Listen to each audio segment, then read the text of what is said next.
Corre una historia en las Islas Canarias, seguro que la conoces, sobre el hombre recubierto de pelo que vivió allí supuestamente hace unos siglos. Y se esgrime incluso el argumento de que los guanches, los aborígenes de las Islas Canarias, eran así de peludos, que eran parecidos. Y mi pregunta es la siguiente, ¿eran los guanches así o fue una mutación de los genes?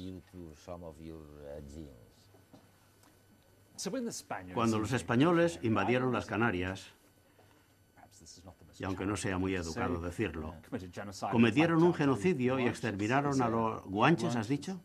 Sí.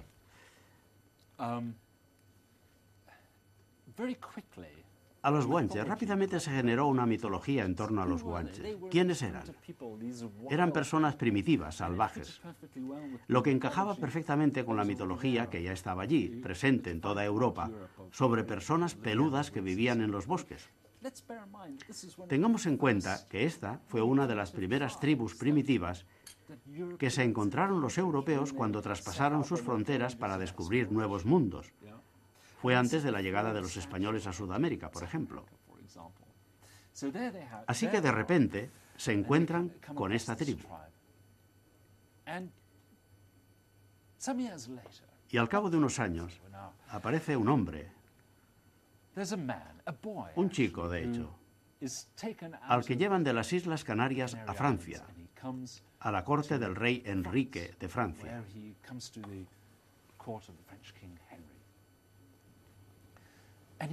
Y está cubierto de pelo. Y me refiero al sentido literal, cubierto de pelo por todas partes. Su cara constaba de una mata oscura de pelo que ocultaba sus rasgos. Solo apartándose los pelos a un lado podía ver.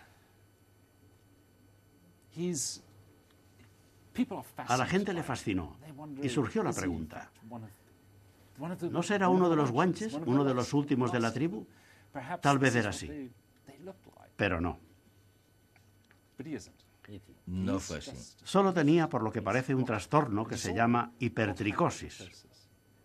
Su nombre, por cierto, es Petrus Gonsalvus.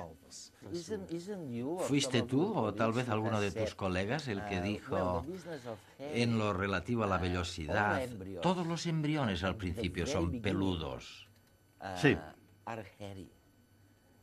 Sí, sí. ¿Es así? Esto es muy interesante.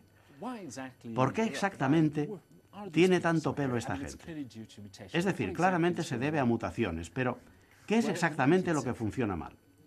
Pues bien, en el siglo XIX, bajo la influencia del darwinismo, de la teoría evolucionista, se decidió investigar a las personas con hipertricosis porque se pensaba que constituían una prueba de la evolución.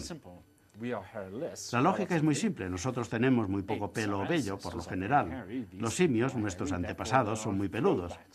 Esta gente es muy peluda. Por lo tanto, son una regresión a la condición de simios, por lo menos en cuanto a la piel. Son atavismos. Pero esto no es cierto, y te diré el porqué.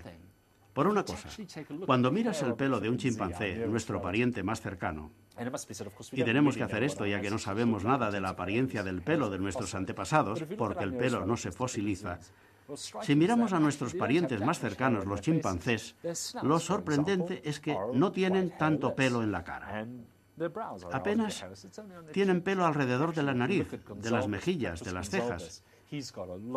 Mientras que si miras a Petrus Gonsalvus verás que tiene mucho más pelo que cualquier otro chimpancé, y lo mismo le sucede a su hija y a su hijo. Y la pregunta es, ¿y qué lo causa exactamente?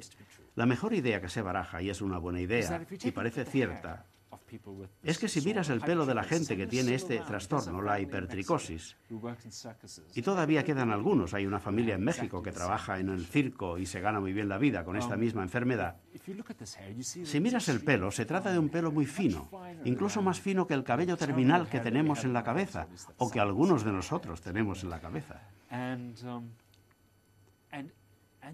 Es un pelo muy poco común, muy sedoso. De hecho, recuerda al que tienen los fetos. Es algo que no se conoce mucho, pero cada feto, cada niño que se desarrolla, está cubierto en un punto de un pelaje muy fino y sedoso. Sí, ¿no? Y normalmente este pelaje se pierde en el tercer trimestre. A los 7 u 8 meses de gestación, justo antes del nacimiento, se expulsa. Pero a veces hay niños que nacen con un poco de vello en los oídos o un pequeño bigote que luego cae. En cualquier caso, es el remanente del lanugo, del vello del feto, y parece que lo que sucede con las personas tan peludas es que tienen este mismo pelo, pero que los cubre. Han mantenido el pelo del feto. Es como si este programa de la piel, que normalmente elimina el vello fetal y produce el vello finísimo que cubre nuestras caras, es como si se hubiera detenido, se hubiera quedado en la fase fetal y la mantuviera toda la vida. Y este gen no se ha identificado todavía, pero hay un equipo en la ciudad de Nueva York investigándolo. Y creo que lo descubrirán en los próximos años.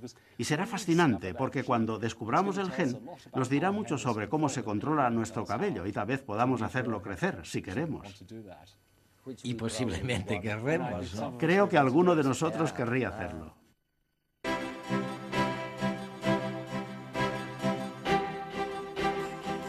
Podemos contemplarlos en las paredes del Prado, el Louvre, la National Gallery y otros museos. Fueron pintados por Velázquez, Van Dyck y Rembrandt, entre otros.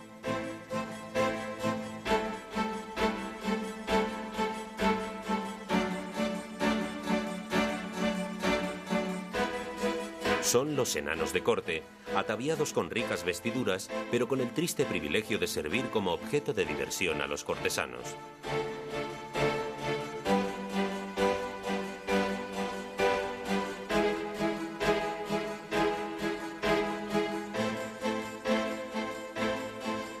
Sin embargo, no todos se sentían infelices, denigrados o ridiculizados. A Józef Boruflavski, un enano polaco de origen muy humilde, ser pequeño le permitió cambiar su suerte y disfrutar de una vida privilegiada. Reyes y nobleza sucumbieron a su ingenio y le obsequiaron con un título nobiliario.